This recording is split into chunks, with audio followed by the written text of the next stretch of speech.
Lab number 3 is entitled DJ Mixer and RIAA Playback Equalizer. In this lab we're going to add to our DJ Mixer another input, this time for a vinyl record output. These phonograph playback preamplifiers require special frequency shaping circuits in their feedback paths in order to equalize, or really correct for, the signal that comes off of the stylus.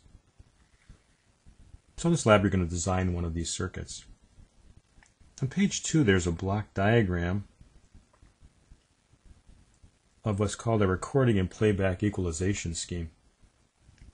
Information is put on a vinyl record in a groove, and the width of the groove contains some of the information. Low frequency tones tend to have a wider groove, high frequencies a narrower groove, and the amplitude of the signal also varies the size of this. One of the problems with the groove at low frequencies getting to be too wide is that we can't get enough information on the record. High frequency tones have a little different problem of being too narrow, and now noise becomes an issue. In the recording process, people found that if you took the low frequency tones and made them quieter and the high frequency tones and made them louder, you could overcome these limitations. The Record Industry Association of America came up with an equalization curve or set of specifications that would be applied to all records so that no matter who made them, we'd have some uniformity.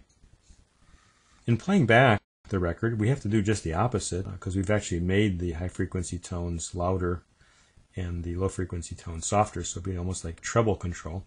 So we have to kind of undo the recording process by doing literally the reciprocal transfer function, so that when you put this together, you're really getting a flat response from the original recorded music to what you're hearing. The frequencies F1, F2, F3, and F4 have been picked, again, to be the same for all vinyl records, and so these are set to 50 Hertz, 500 Hertz, 2120 Hertz, and 21,200 Hertz.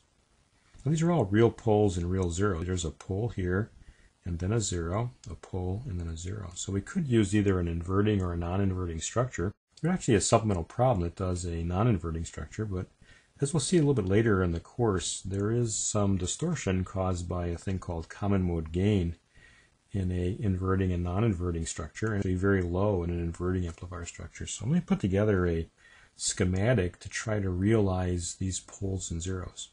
In other words, when the frequency is very low, this is disconnected, and I've just got a flat gain. In this case, I'd probably try to set this to 20 dB. This is in figure 1 above.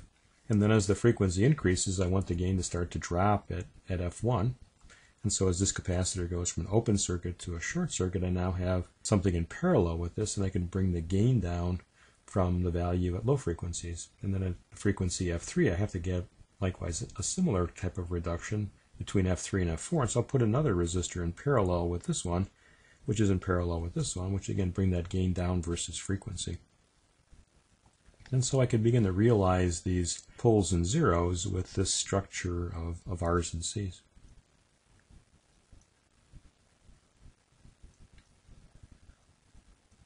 One thing we'll talk about a little bit later in the course, and that is noise. And the overall noise in a system depends upon the area underneath a Bode plot.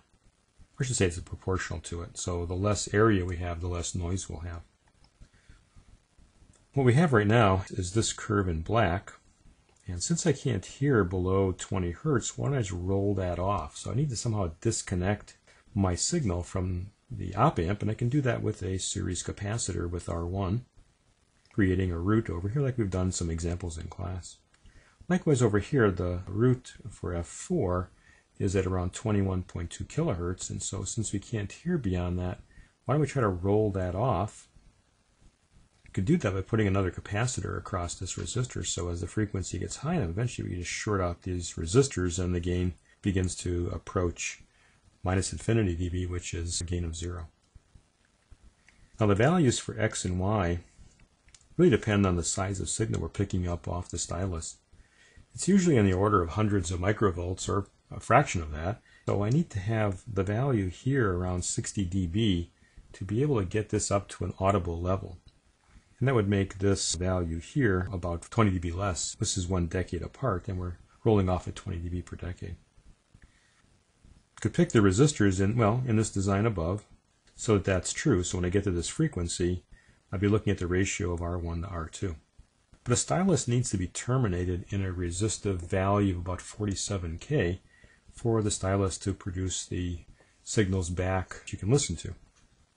And so that makes this resistor here, if this is a gain of 60 dB, 1,000 times bigger than this. And that would take us into the 47 megohm range. When you start to get this large, the resistor generates enough noise that you can definitely hear it in the response. We'll learn how to calculate these things a little later on in the course. My problem with this design right now is that because of the inverting amplifier structure, I can't get the kind of gain that I need and still have this termination. Maybe what I could do is introduce another stage where I could set the input resistor, hook it up to the previous stage to make the overall gain of 60 dB. Here too, since I've got 47K, if I were to go to 470K roughly, I'd have a gain of 10 out of this stage. And that would bring some of the values of the resistors down for the previous stage. So let's just do that. Put a 500K pot here, and we can create the 47K termination that we need for the stylus. And in fact, we could do that for the right and left channel and then mix these together and create a monaural system, which is consistent with what we did in the previous lab. And this curve on the previous page, then we would set X to 40 dB and Y to 20 dB, and then we pick up the other 20 dB from this stage. And that's roughly our design. I would like you to get together with your lab partner before you come to lab and to design this playback preamplifier. If you think about the things that we just talked about, is there any way that you could get by with fewer components and still create this same overall effect? Again, the specifications are that the level on the Bodhi plot a few pages back was 40 dB, 20 dB, and then we're going to add to these frequencies here 10 Hertz for F0, and then for the frequency F5, I really just need to be something greater than or equal to the last root of 21.2K. Would ask that you use resistor values between 1K and 1 megohm. Again, things that are above 1 megohm will generate noise. Things below 1K will draw a lot of current, and we've got limitations with the op-amp in terms of supplying current. We'd like you to use the parts cabinet. There's a picture of it at the end of this lab. Please don't use series and parallel combinations. That wouldn't be very cost-effective if we're mass-producing something.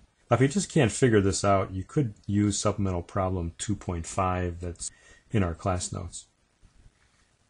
Do a piece-by simulation of your design, and I would like you to set the pot in the design we just talked about 469K. If you're using the supplemental problem 2.5, set that to 46K. And then set the right channel equal to 0 and plot the output as a function of the left input from 1 Hertz to 100 kilohertz. Please read through the lab before you come to lab next time because there'll be a short quiz. Make 2 copies of your design. Submit one to your lab instructor per group and hang on to the other one because you're going to need it for working on building the circuit. Please bring your piece-by-piece files with you, and as you take measurement of components, you could then just check whether your design's coming out where you think it is. And this is lab number 3, a DJ mixer RIAA playback equalizer.